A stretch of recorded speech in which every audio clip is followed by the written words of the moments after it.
are completely ignored. I agree with you. And so how is it that the debate is only between the holder and the thief, and not that the consumer's rights are not being completely forgotten? After all, HIV antiretroviral drugs were being produced and were being sold in this country at $10,000 per month.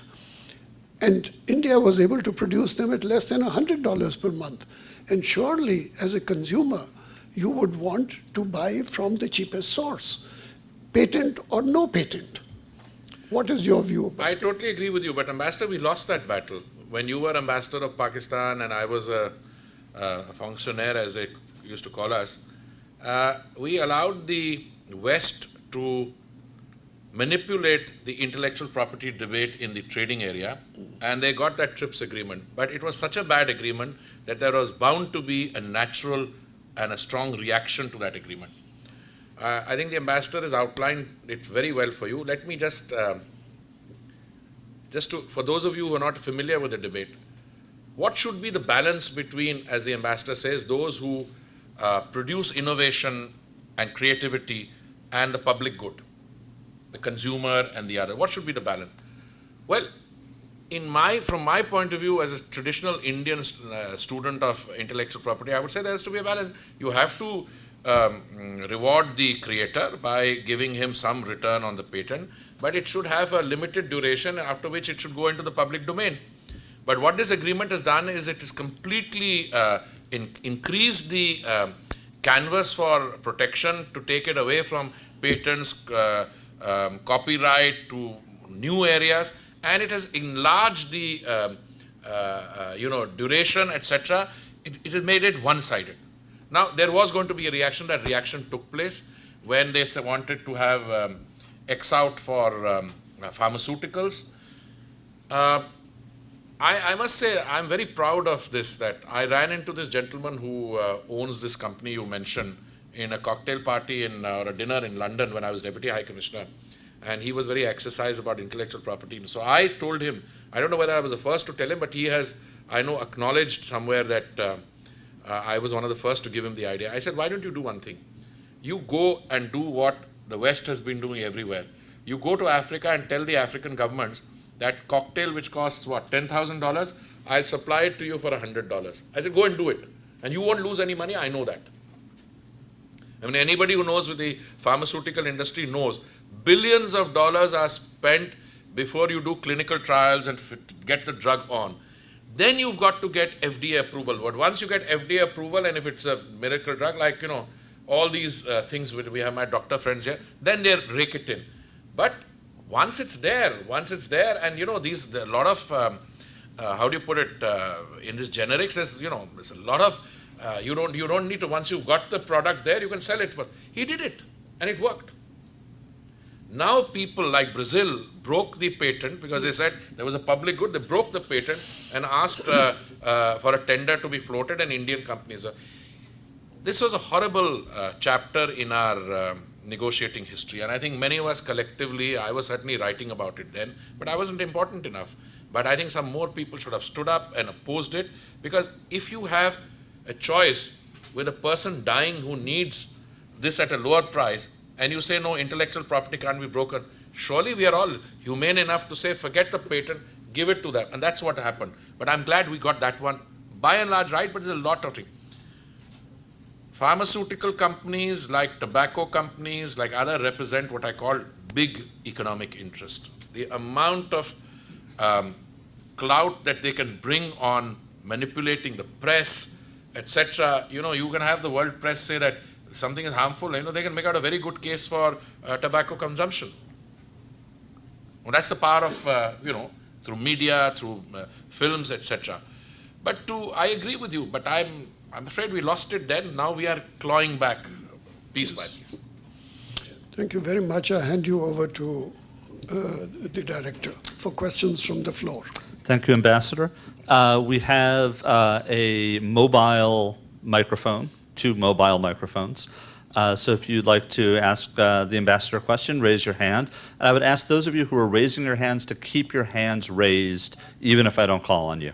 Right. so we know who else would like to speak. So let's start in the second row. That's here. very tiring to keep your hand Hands up. up, right? It's a yoga thing. And please introduce yourself.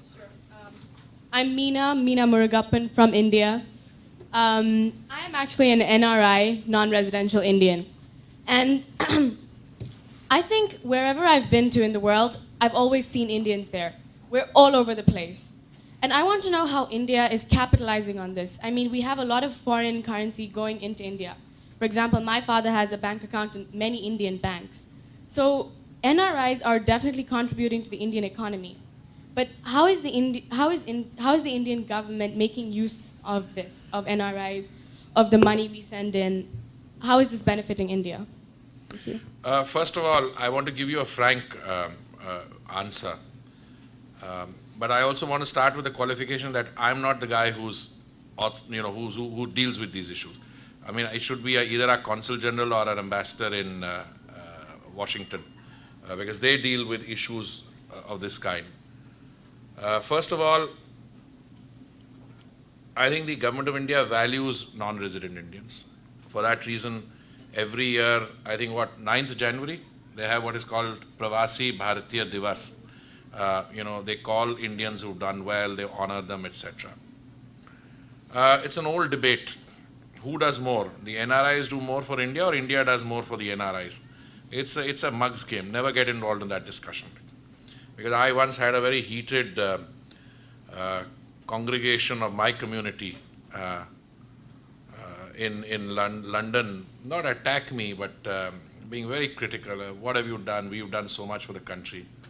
So I said, pal, listen, you've done something for the country, you've done it out of your own sense of loyalty to the country. So what's the problem? What's the problem?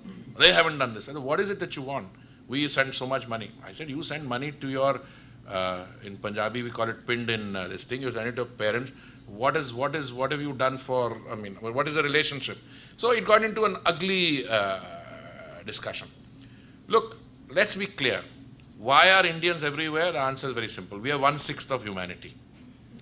And whether we are virile or not, with that base, even if you have a small percentage, there are going to be a lot of Indians. And because Indians by and large are smart cookies, if they find the economic opportunity is not there in India, they will go to Malaysia, they will go to Singapore, they will go to Japan.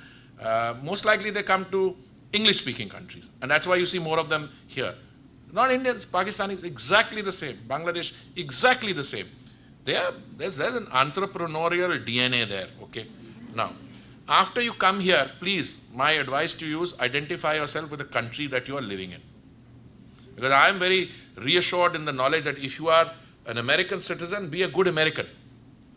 If you still want, because there's an Indian in you, that's all right. You want to send money, but don't get into this thing, what are you doing with my money? But frankly, sweetheart, there isn't that much that is going back. Yeah.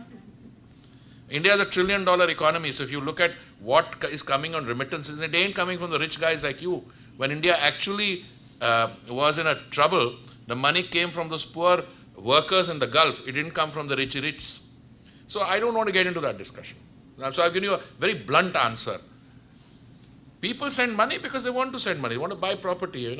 Indian stock market is giving you a better return. Isn't it a fact? Yeah. Who would like to ask a question? Okay. Hi, my name is Atira. You didn't mention much about the internal problems that occur. I mean, you kind of brushed on it about the poverty and such. I just want to sort of expand on in terms of the internal problems. We see that India, it's become the forefront of development, no doubt about that.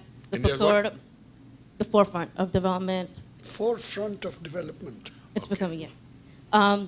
With a plethora of natural resources and a labor force of enormous size. My question to you is, why isn't the Indian government taking advantage of that and employing their own people?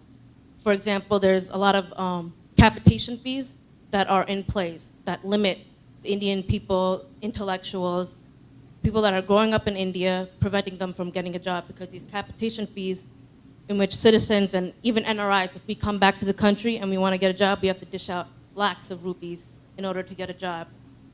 Why are these economic, political, social kind of limitations placed on the Indian people who are